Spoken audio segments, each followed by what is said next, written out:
Здравейте! Днес сме решили да направим една особено здравословна салата и за целта са необходими сварена киноа. Знаете как се приготвя, 2:1 е пропорцията, като оставяте след това 10 минути под капак да се задуши и да поеме малко от останалата водичка.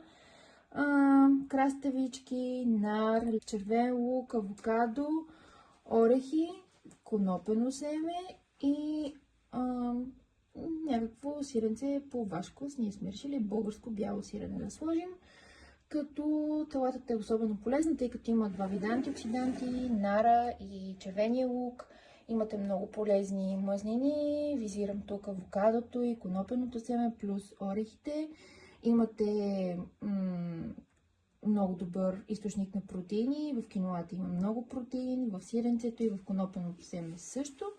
И разбира се, фибрите за целта краставичката.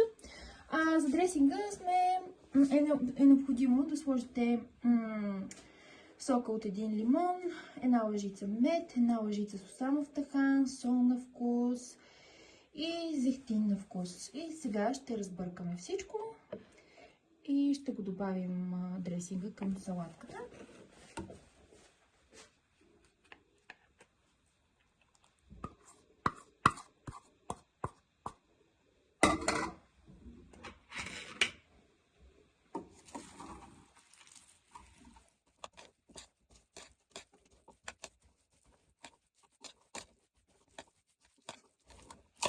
И може да ще добавим още малко зехтин към нашата салатка. И това е, да ви е сладко.